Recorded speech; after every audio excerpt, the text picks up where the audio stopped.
En 56 années d'existence, malgré les contraintes, les limites et les crises traversées par notre pays, le CONATEL a su rester fidèle à sa mission de régulateur du secteur des télécommunications. Notre institution a accompagné pas à pas, avec l'aide des autorités, la modernisation et l'essor de ce secteur vital, garantissant un minimum de stabilité et de continuité dans l'accès aux services des télécommunications. L'année fiscale 2024-2025 a été particulièrement difficile pour les opérateurs du secteur. La situation sécuritaire nationale a lourdement pesé sur leurs opérations, fragilisant la disponibilité et la qualité des services. Dans ce contexte, le CONATEL, dans la limite de ses moyens et en vertu de son mandat, a joué son rôle de pont entre les opérateurs et différentes institutions de l'État. Grâce à l'engagement de tous, nous avons pu contribuer à une stabilisation progressive de la situation.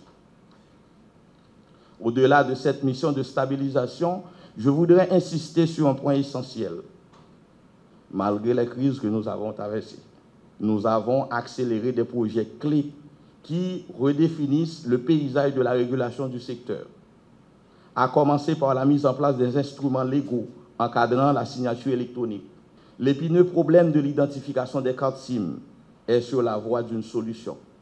En collaboration étroite avec l'ONI et les opérateurs, nous sommes en train de poser les bases d'une identification rigoureuse des abonnés des services de téléphonie mobile, renforçant ainsi la sécurité et la transparence.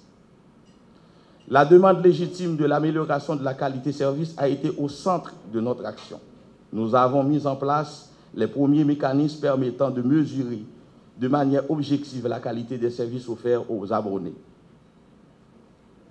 Concernant le dossier de la migration vers la télévision numérique, de nombreux efforts ont permis de dégager les grands axes de notre démarche. Un projet de décret portant migration vers la télévision numérique et son organisation a été transmis au ministère et est en cours d'analyse. La lutte contre le cyberharcèlement n'a pas été en reste. En effet, à la suite d'une demande du bureau du Premier ministre, transmise par le ministère des Travaux publics, Transports et Communications, un projet de décret a été élaboré. Nous avons bon espoir qu'il sera sous peu promulgué. Il sera le premier d'une série qui a pour but d'encadrer l'usage d'éthique en Haïti pour le bien-être de tous et surtout la protection des plus vulnérables. Enfin, en ce qui a trait au renforcement du CONATEL, nécessaire pour permettre à la collectivité de bénéficier des opportunités qui se présentent, une emphase particulière est aujourd'hui portée sur la formation de nos employés. Mesdames, Messieurs, aujourd'hui, alors que nous célébrons ce 56e anniversaire, nous devons aussi avoir la lucidité de reconnaître que les défis restent immenses, mais nous devons aussi avoir la conviction que les opportunités sont à leur mesure. Notre responsabilité collective est d'inscrire le CONATEL et plus largement le secteur des télécommunications et des TIC dans une dynamique de transformation numérique d'Haïti.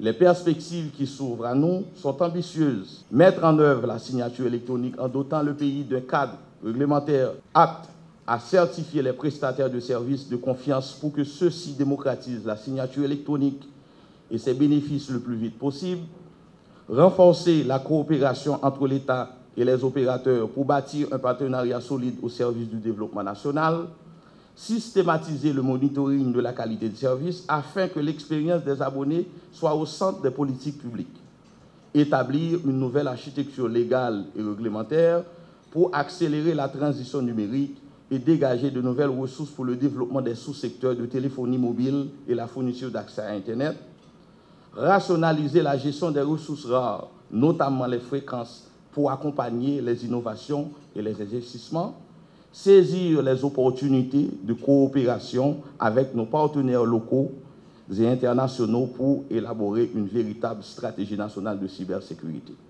Excellences, Monsieur le Premier ministre, Monsieur le ministre, Mesdames et Messieurs, ces perspectives ne sont pas seulement des projets, elles sont des engagements concrets. Elles sont des obligations morales vis-à-vis de la population, vis-à-vis des abonnés, vis-à-vis des générations futures. J'en suis convaincu, les télécommunications et les technologies de l'information et de la communication sont appelées à devenir un levier majeur de développement économique, social, culturel de notre pays. Alors que nous célébrons les 56 ans d'existence du Conseil national des télécommunications, le CONATEL, je voudrais exprimer ma profonde gratitude à son Excellence, Monsieur le Premier ministre, dont la présence à cette cérémonie atteste de l'importance stratégique que le gouvernement accorde à ce secteur vital et à son organe régulateur. Monsieur le Premier ministre, votre participation est un signal fort adressé à l'ensemble des acteurs de notre écosystème numérique. Mesdames et messieurs, il y a 56 ans, le CONATEL a été créé avec une mission fondamentale: veiller à l'organisation et au développement cohérent des communications dans notre pays. En repensant à ce paysage des années 60, avec ses rares lignes fixes et ses réseaux embryonnaires, et en le comparant à la situation actuelle, nous mesurons le chemin parcouru, un chemin jonché de défis, relevé d'innovations, adoptées et de progrès constants. De la mise en place des premiers réseaux filaires à l'explosion de la téléphonie mobile, puis à la révolution de l'Internet haut débit et aujourd'hui à l'aube de la 5G et de l'Internet des objets, le CONATEL a toujours été le gardien du temple, l'architecte discret mais indispensable de nos infrastructures de communication. Sous l'impulsion de sa direction actuelle et de ses équipes dévouées, le CONATEL a accompli ses réalisations remarquables: l'élaboration et la publication du nouveau cadre juridique nécessaire à la mise en œuvre de la signature électronique, l'attribution de licences équitables qui stimulent une saine concurrence et de l'innovation, la mise en œuvre de mesures pragmatiques de contrôle de la qualité de service, le lancement du processus visant la mise en place de Haïti, du CERT, un Computer Emergency Response Team devant renforcer la cybersécurité, la mise en place de mesures visant la sécurisation des réseaux et la protection des données, enjeux majeurs de notre siècle. Nos priorités communes pour les prochaines années sont immuables: accélérer le développement des infrastructures très haut débit, notamment la fibre optique et la 5G, colonne vertébrale de l'économie de demain. Achever la couverture numérique intégrale du territoire pour que nul ne soit laissé de côté dans cette transformation digitale. Renforcer la cybersécurité et la souveraineté numérique de notre nation, garantie de notre stabilité et de notre autonomie. Promouvoir l'innovation en favorisant l'émergence de start-up et d'écosystèmes numériques créateurs d'emplois. En 56 ans, le monde a changé. À un rythme vertigineux, le CONATEL a été témoin et l'artisan plus profond de ces révolutions. Celle du numérique, de l'époque du téléphone fixe, privilège de quelques-uns, nous sommes passés à l'ère de la connexion permanente, de l'immédiateté et de l'intelligence artificielle. À travers toutes ces métamorphoses, le CONATEL a su être le régulateur vigilant, le garant d'une concurrence saine et le pilote de la transformation numérique de notre pays. Il a permis à des millions de nos concitoyens d'accéder à la téléphonie mobile, à l'Internet et à tous les services qui en découlent. Mais au-delà des réalisations techniques, je veux souligner aujourd'hui le rôle stratégique du CONATEL. Le gouvernement que je dirige place le numérique au cœur de son action, car il n'est plus un simple secteur d'activité, il est un levier transversal qui impacte tous les autres.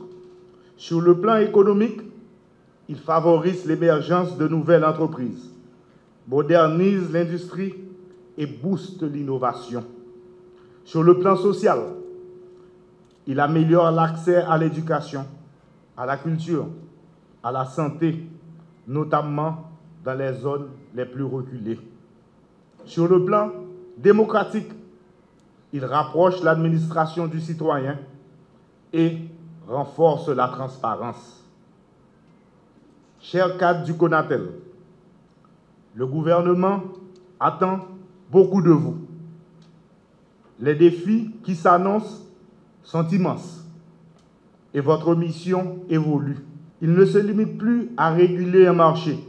Elle consiste à construire l'écosystème numérique national de demain. À cet égard, je souhaite vous adresser au nom du gouvernement 3 directives prioritaires.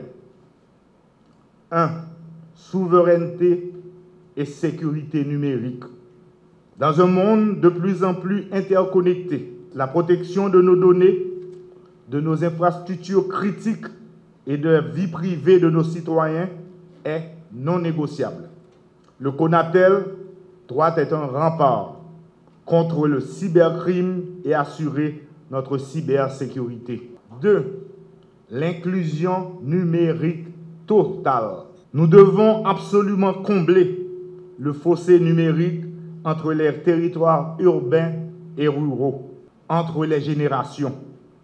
L'accès au haut et très haut débit doit être un droit pour tous et partout. C'est une condition sine qua non à la justice sociale et à la cohésion nationale.